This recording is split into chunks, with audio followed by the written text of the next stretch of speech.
Si ça fait quelque temps que tu hésites à te lancer dans l'immobilier, que tu as peur de faire des erreurs ou de pas faire les bons choix, eh ben bienvenue à toi, cette vidéo est faite pour toi puisque je vais te présenter ici les 10 étapes concrètes pour trouver un bien immobilier rentable. Si tu me connais pas, c'est normal puisque j'ai décidé tout récemment de créer cette chaîne YouTube pour te parler d'investissement et de gestion de patrimoine en général. J'ai 24 ans et je te partage ici mon expérience et mes apprentissages, mais je ne suis pas formée ni en gestion de patrimoine ni en immobilier, c'est simplement une passion pour moi et quelque chose que j'ai décidé de mettre en application dans ma vie. Du coup, tout ce que je te dirai ici sur cette chaîne, ce ne sont pas des conseils propres à ta situation personnelle, mais c'est juste mon retour d'expérience et ce que j'ai pu vivre au quotidien. Avant de commencer la vidéo, on va déjà s'entendre sur ce que j'appelle un bien rentable. Ce que j'entends par rentable, c'est-à-dire un bien qui ne va pas te coûter de l'argent tous les mois, voire qui va te générer un revenu complémentaire. Je ne suis pas là non plus pour te vendre du rêve et pour te dire qu'au bout de une ou deux transactions rentables, tu vas pouvoir arrêter complètement de travailler et vivre de l'immobilier, parce que je pense tout simplement que c'est pas le cas. La première chose à faire selon moi, c'est de définir ton projet et d'être au clair sur tes objectifs. Pourquoi tu veux te lancer dans l'immobilier concrètement? Est-ce que tu veux acheter, rénover ou revendre, ou est-ce que tu veux faire du locatif? Si oui, dans quelle ville tu veux investir et pourquoi? Quel type de bien t'intéresse? Est-ce que tu envisages d'acheter en nom propre ou en société, etc. Il n'y a pas vraiment de bonne ou de mauvaise stratégie, mais j'estime que c'est quand même important de se poser toutes ces questions bien en amont du projet, même s'il y a quand même des réponses qui viendront au fur et à mesure, ça c'est sûr. Le plus important à mon sens, c'est de prévoir, de diversifier au maximum. L'immobilier est une forme d'investissement parmi d'autres, comme les livrets, les actions en bourse, la crypto-monnaie ou encore les actifs comme l'or ou le vin. À l'intérieur de cette grosse catégorie, il y a aussi des sous-catégories, comme par exemple la location d'un appartement destiné à des familles qu'on va avoir tendance à louer en non meublé, ou la location de studios ou de T2 pour plutôt des étudiants ou des jeunes actifs. On peut encore envisager de la colocation dans un grand appartement ou encore de la location courte durée via des plateformes comme Airbnb. Pour un premier bien, je pense que c'est bien que tu identifies vraiment ce que tu veux faire parmi tout ça et surtout à quel budget. Je te conseillerais aussi peut-être de viser des biens qui sont situés pas trop loin de là où tu habites pour que ce soit plus facile de t'y rendre et si possible dans une ville de taille moyenne où les coûts restent plus abordables. On arrive du coup à l'étape 2 du processus qui est d'assainir tes finances. Cette étape n'est pas vraiment nécessaire, on est d'accord, mais dans un contexte où, disons que c'est de plus en plus difficile d'obtenir un crédit, je pense que c'est bien si tu arrives à te démarquer en tant que candidat et que ça te donnera aussi peut-être plus de possibilités de manœuvre, de négociation quand tu voudras discuter du taux d'emprunt ou des conditions d'obtention du crédit en général. Si tu en as, ce que tu peux essayer de faire, c'est de commencer par rembourser tes crédits à la consommation puisque ce type de prêt est en général plutôt mal vu par les banques qui considèrent en fait que tu n'as pas été capable de mettre de l'argent de côté pour t'acheter par exemple un lave-vaisselle ou une voiture, ce qui n'est pas forcément un bon signe de santé financière. Ensuite, ce que tu peux faire, c'est faire un tri dans tes abonnements. Donc ça a deux intérêts. Donc c'est déjà de limiter les dépenses que tu fais chaque mois, mais ça peut aussi du coup te permettre de réinvestir cet argent ailleurs. Par exemple, des plateformes de streaming que tu n'utilises pas assez régulièrement et qui justifient pas du coup un paiement régulier. Tu peux aussi surveiller davantage tes dépenses superflues, comme par exemple l'achat des vêtements de fast fashion, des fast-food, de tout ce qui est sorti en bar ou boîte de nuit, ou de tout ce qui peut toucher au retrait d'argent de manière générale, puisque ça peut paraître suspect aussi aux yeux des banques. En fait, retiens que l'idée, c'est vraiment de montrer que tu sais gérer ton argent de manière rigoureuse et que tu vas pas avoir un tempérament impulsif régulier, quoi. Je pense que ce travail d'assainissement devrait débuter environ 3 mois avant que tu ailles chercher à obtenir un crédit, parce que c'est justement à cette échéance-là que les banques commencent à regarder comment tu gères tes dépenses. Ce que tu peux faire aussi à cette étape, c'est commencer à te constituer un apport, c'est-à-dire une somme d'argent disponible tout de suite. En général, il faut compter environ 10% du prix du bien en apport. Donc par exemple, si tu veux acheter un bien à 100 000 €, il faut prévoir environ 10 000 € que tu vas pouvoir donner à la banque en apport. Bien sûr, c'est possible de négocier cet apport à la baisse, notamment lorsque tu vas discuter des conditions d'obtention du crédit. Mais voilà, je pense qu'il vaut mieux partir sur une base un peu plus sereine dès le début. La troisième étape, du coup, c'est de s'immerger dans le monde de l'immobilier. Tu peux commencer par regarder les annonces sur différents sites immobiliers, essayer de te familiariser un peu avec le système de filtre, essayer de décrypter les annonces, essayer d'analyser un petit peu les photos. Et pourquoi pas aussi directement te rendre sur place et faire un tour dans les différents quartiers, voir si tu trouves des panneaux à vendre et si tu t'en sens capable, contacter éventuellement le vendeur pour lui demander le prix de vente. Tout ça, voilà, ça peut te permettre d'avoir une idée globale du marché et des prix des biens dans ton secteur. Ça peut aussi être utile de se renseigner sur le marché locatif et de te mettre dans la peau d'un locataire qui chercherait un logement pour voir quels sont les prix pratiqués dans ton secteur. L'idée ici, c'est pas non plus de se dire « Waouh, cette affaire est incroyable, faut absolument que je l'achète maintenant » alors que tu viens à peine de commencer tes recherches. Non, je pense que des biens rentables, il y en aura plein et des biens rentables qui vont te passer sous le nez, il y en aura plein aussi. Mais c'est normal, ça fait aussi partie du processus d'apprentissage et je pense qu'il faut pas trop se précipiter à cette étape. La quatrième étape, du coup, c'est de commencer à te préparer un dossier bancaire. En général, il te faudra au minimum tes 3 dernières fiches de paye, ta pièce d'identité, ton contrat de travail, tes 2 derniers avis d'imposition, tes 3 derniers relevés de compte courant et de livret, un justificatif de domicile et ta dernière quittance de loyer. Si tu as des crédits à la consommation en cours et que tu n'as pas envie de les rembourser tout de suite, tu peux aussi ajouter un justificatif d'achat ou une facture qui détaille les mensualités qui te restent à payer. Et si tu bénéficies d'aide de l'État comme la CAF, tu peux aussi ajouter une attestation. Et une fois que tu as préparé l'ensemble de ces documents, tu peux commencer à aller voir ta banque ou ton courtier et leur demander de te préparer un plan de financement. Ça, c'est un document qui va détailler ta capacité d'emprunt et qui va préciser un peu ta situation financière. Il n'y a aucune valeur officielle ni juridique, mais par contre, ça peut rassurer ton agent immobilier ou ton vendeur lors de la visite. Par contre, il ne faut pas oublier de mettre régulièrement à jour ce document. Je pense qu'une fois par mois, c'est la bonne fréquence. On arrive maintenant à la 5e étape du processus qui est de calculer la rentabilité brute.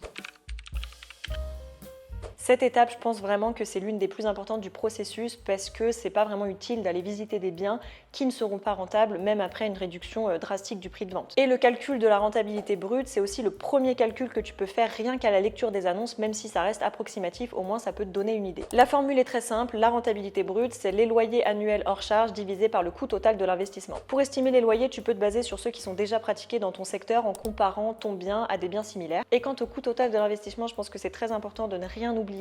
Donc il faut inclure le prix de vente, les frais de notaire, les frais de courtage, les frais bancaires et une estimation du coût total des travaux que tu veux réaliser. Le résultat de ce calcul va te donner un pourcentage et je pense que pour qu'un bien soit rentable, il faut viser une rentabilité brute d'au moins 8%. Ça peut te paraître beaucoup, on est bien d'accord, surtout quand tu débutes et que c'est une première transaction immobilière parce que souvent on a tendance à sous-estimer le coût des travaux ou à avoir du mal à négocier le prix d'achat. Mais ce qu'il faut se rappeler, c'est qu'une rentabilité brute de 8%, c'est sans compter toutes les charges qui vont avec. Les charges de copro, la taxe foncière, les assurances, les frais de gestion, les frais de comptabilité, etc. Je pense que c'est vraiment important d'avoir conscience de tous ces frais cachés en immobilier et qui peuvent drastiquement faire diminuer ta rentabilité brute. En général, quand on a une rentabilité brute aux alentours de 8%, ça donne lieu à une rentabilité nette comprise entre 2 et 5%. Donc tu vois que ça diminue nettement. Ce calcul te permet d'éliminer d'office certains biens qui peuvent te paraître intéressants, mais quand tu fais le calcul de rentabilité, tu te rends compte que tu es perdant et que tu ne vas pas pouvoir obtenir quelque chose de rentable. Je ferai prochainement une vidéo où je vais détailler les calculs à faire en immobilier en te donnant un exemple concret, donc si ces sujets t'intéressent, n'hésite pas à t'abonner. La 6e étape, c'est de chercher un bien stratégique, et par stratégique, j'entends plusieurs choses. D'abord, il faut savoir qu'un bien rentable, c'est souvent un bien dont le prix au mètre carré est inférieur au prix du mètre carré dans ton secteur. En général, ça arrive quand il y a des travaux qui sont à prévoir ou quand le bien présente certains défauts qui justifient une baisse de prix. Comme défaut, tu peux trouver par exemple le fait que le bien soit déjà mis en location lors de la vente et à un prix très bas. Ça peut être aussi que le bien est mal agencé et peu lumineux et situé dans un quartier un peu défavorisé. Voilà, tout ça, ça peut par exemple justifier une baisse de prix. Il faut quand même avoir en tête que les travaux permettent souvent de générer une plus-value quand on choisit les bons artisans et qu'on arrive à négocier les devis, mais tout ça c'est pas le sujet. Je pense que c'est important de distinguer ici les défauts qu'on peut corriger, comme par exemple refaire l'électricité, la plomberie, la cuisine, la peinture, des défauts à l'inverse qu'on peut pas corriger facilement. Personnellement, pour donner un exemple, je vais pas acheter un appartement qui est situé au 5e étage d'un immeuble sans ascenseur avec un chauffage collectif. Ça ne tient qu'à moi, mais je pense qu'il faut s'imaginer que le locataire va devoir tous les jours monter et descendre ces 5 étages avec des courses, avec des enfants peut-être en bas âge ou des animaux et que c'est pas forcément pratique. Et par rapport au chauffage, je pense aussi que c'est pas l'idéal d'avoir un chauffage collectif parce que chacun a une sensibilité différente au froid et on n'a pas forcément envie de devoir s'adapter comme ça aux contraintes des autres. Mais encore une fois, chaque situation est différente et ça c'est que mon avis. Du coup, un bien stratégique à mon sens, c'est un bien qui présente un prix au mètre carré plus faible et qui se justifie par des travaux à effectuer. Il faut aussi que ce bien présente évidemment un certain potentiel, donc un cachet, une bonne localisation par exemple en centre-ville ou à proximité de la gare, ou alors des volumes qui sont très intéressants. Je pense quand même que parmi tout ça, la chose principale à regarder c'est la localisation parce que c'est l'un des trucs primordiaux en immobilier qu'on ne peut pas changer. Un bon quartier, ça garantit généralement une location plus rapide avec des locataires de qualité et une potentielle plus-value lors de la revente. Voilà, donc c'est tout pour cette partie et s'il y a vraiment 2 points clés à retenir, c'est un bon prix de vente au mètre carré et une localisation de qualité. La 7e étape, du coup, c'est de visiter. Maintenant que certains types de biens ont été ciblés et que quelques annonces sont en vue, il est temps de se lancer dans les visites. Le marché des appartements peut évoluer très vite en fonction de là où tu veux investir. C'est important du coup je pense de garder à l'esprit que tu seras probablement pas seul à vouloir investir sur un appartement, surtout si tu passes par des sites d'annonces classiques. Alors là, certains t'affirmeront que les meilleures affaires se font en off-market, c'est-à-dire hors du circuit traditionnel et plutôt réservé aux habitués. Mais ça ne veut pas dire que rien d'intéressant se trouve sur le marché classique. Il est toujours possible de dénicher des biens rentables même s'ils sont mis en vente par des agences. On est bien d'accord que les agences, ça rajoute souvent une commission au prix de vente, bien qu'elle soit à la charge du vendeur, ça augmente quand même le prix global du bien. Je suis d'accord avec tous ces arguments, mais pourtant je pense que j'ai réussi à acheter un bien que j'estime rentable. Alors après, on verra ça d'ici quelques années, ça va se confirmer ou pas, mais n'empêche que j'ai trouvé ce bien sur un site d'annonce traditionnel et il a été mis en vente par une agence. Si ça t'intéresse, du coup, je te renvoie à ma première vidéo qui détaille cette expérience. Quand on décide de commencer les visites, c'est généralement qu'on est prêt à faire une offre si le bien nous plaît. Maintenant, il y en a qui décident de se lancer dans les visites simplement pour s'immerger dans le marché sans forcément d'intention immédiate d'acheter. C'est pas forcément quelque chose que je te recommande de faire, sachant que les agents immobiliers en général remarquent ce type de comportement et n'aiment pas trop ce qu'ils appellent le tourisme immobilier. Et ça se comprend, donc vaut mieux éviter de donner cette impression. Quoi qu'il en soit, malgré une bonne préparation en amont, il y a des choses qui s'apprennent uniquement sur le terrain, on est bien d'accord. En général, faire une dizaine de visites, ça peut te permettre d'avoir une vue d'ensemble du marché, mais si disons qu'au bout de 3 visites, tu tombes sur un bien qui te paraît rentable, on peut être tenté de sauter le pas. Tout dépend encore une fois des opportunités que tu peux avoir et de ta situation. Lors des visites, en tout cas, c'est important de poser un maximum de questions pour bien cerner le bien et son environnement, c'est-à-dire qui est le syndic, quelles sont les charges de copropriété, quel est le mode de chauffage, est-ce que les diagnostics sont en règle, est-ce que l'électricité est aux normes, est-ce qu'il faut refaire la plomberie, est-ce que la façade a été refaite récemment, quelles sont les motivations du vendeur, à combien l'appartement était loué et de quand date le dernier bail, etc. Retiens quand même que toutes ces informations te seront utiles pour pouvoir comparer les biens entre eux. En général, c'est bien de faire une deuxième visite pour confirmer son ressenti et réfléchir à tête reposée. Lors de la deuxième visite, ce que tu peux faire aussi, si tu as un réseau, c'est faire venir un ou des artisans pour estimer certains travaux et pouvoir après négocier le prix de vente. On arrive du coup à l'étape 8 du processus qui est de faire une offre à bon prix. Évidemment, le montant que tu vas proposer pour l'offre va dépendre de plusieurs facteurs comme la localisation du bien, les travaux à effectuer et les motivations du vendeur. Et c'est souvent à ce stade que des grosses économies peuvent se faire, surtout si tu as en face de toi un vendeur particulier, parce que les vendeurs particuliers ne sont pas forcément au fait du marché et peuvent avoir tendance à surestimer le prix de leurs biens. Ça peut être intéressant ici de tenter une grosse négociation, en tout cas c'est pas moi qui vais te dire le contraire, mais évidemment tu prends aussi le risque que le bien te passe sous le nez. L'essentiel ici c'est d'avoir confiance en son pouvoir de négociation, parce que si tu arrives avec un plan de financement qui est complet et que tu proposes un prix qui est bien inférieur au prix de vente affiché, il y a des chances que le vendeur ou l'agent immobilier préfère quand même partir avec toi et être sûr que la vente aboutisse plutôt que de tenter de le vendre au prix et que la vente n'aboutisse pas. Ça peut donc jouer en ta faveur si tu as un profil sérieux et que tu te démarques des autres candidats. La 9e étape maintenant pour avoir un bien immobilier rentable, c'est la rénovation à moindre coût. Alors attention ici parce que quand je dis moindre coût, ça signifie pas forcément moindre qualité. Des fois, il peut être plus intéressant d'opter pour des matériaux qui sont plus durables même s'ils sont un peu plus chers, plutôt que pour des matériaux à bas prix que tu vas devoir remplacer d'ici 2 ans. Je pense que c'est bien aussi d'avoir en tête les travaux qui sont nécessaires et les travaux qui sont facultatifs pour ne pas te laisser influencer par des artisans qui vont peut-être te proposer des prestations que tu n'avais pas demandées. Je vais te donner un exemple concret ici. Quand on a acheté l'appartement, le compteur électrique était positionné trop haut par rapport à la réglementation en vigueur. Je crois que c'est entre 1 mètre et 1,80 m et nous, le compteur était positionné à 2,30 m. Donc ce qu'on a fait, c'est qu'on a fait venir différents artisans.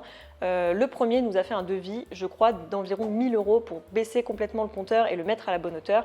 Sauf que nous, on voulait juste une solution qui nous permette de rentrer dans les règles. Donc on a fait venir un deuxième artisan pour voir ce qu'il était possible de faire. Et ce deuxième artisan nous a dit que c'était possible de simplement créer un point d'arrêt à la bonne hauteur sans devoir déplacer l'intégralité du compteur. Sauf que ça, le premier artisan ne nous avait pas dit que c'était possible de le faire. C'est pour ça que je pense que c'est intéressant de faire venir plusieurs artisans. Je pense que l'idéal, c'est de faire 3 devis, rien que pour comparer les prestations et les prix des matériaux. Une autre option à envisager, pourquoi pas, c'est de faire certains travaux soi-même. Par exemple, avec mon conjoint, on a décidé d'investir dans un pistolet à peinture et ça nous a permis de repeindre tout l'appartement à moindre coût et dans un temps assez court. Faut pas oublier que toutes ces économies sur les travaux ont un réel impact sur la rentabilité globale du bien. Alors n'oublie pas non plus qu'il existe un certain nombre d'aides de l'État, que ce soit MaPrimeRénov' ou les prêts à taux zéro si tu veux faire des travaux de rénovation énergétique. Moi, je ne me suis pas plus renseignée que ça sur le sujet quand j'ai compris qu'on n'était pas éligible. Donc ça dépend des situations de chacun. Maintenant, je ne vais pas trop détailler ça dans cette vidéo, mais n'hésite pas à aller te renseigner. Et on arrive maintenant à la dernière partie de la vidéo, c'est-à-dire la location et comment louer au bon montant et sous le bon régime fiscal. Pour fixer le montant du loyer, plusieurs paramètres doivent être pris en compte. Le premier et le plus important, c'est qu'il faut que ton loyer couvre l'intégralité de tes charges. Et là, dans les charges, il ne faut rien oublier. On prend en compte le crédit, les assurances, la taxe foncière, les charges de copropriété, les frais d'agence s'il y en a, les frais de comptabilité. Là, voilà, je pense que je n'ai pas été encore exhaustive sur la liste, mais voilà, prenez bien le temps de tout noter. Ensuite, une fois que tu as fait ça, ça te donne le montant du prix minimum de loyer que tu peux envisager. Ce que tu peux faire maintenant, c'est comparer les prix de location des autres biens à peu près similaires dans ton secteur. Si le loyer que tu veux fixer te semble trop élevé par rapport à ce qui se fait, c'est là que tu devras peut-être le réajuster. Et maintenant, passons à la suite. Les revenus que tu perçois, il faut les déclarer. Et en fonction du régime que tu choisis, les avantages et les inconvénients ne seront pas les mêmes. La location meublée sous le statut de loueur meublé non professionnel offre de nombreux avantages aux propriétaires bailleurs, comme on le sait très bien. La plupart des propriétaires qui sont sous ce statut ne payent pas d'impôts. Maintenant, en fonction du bien que tu trouves, c'est pas forcément la situation idéale. Nous, dans notre cas, l'appartement qu'on avait trouvé, c'était un T4 qui était situé dans un quartier plutôt familial, donc c'était pas vraiment logique de le mettre en location meublée. Dans ces cas-là, il faut penser au dispositif de l'État.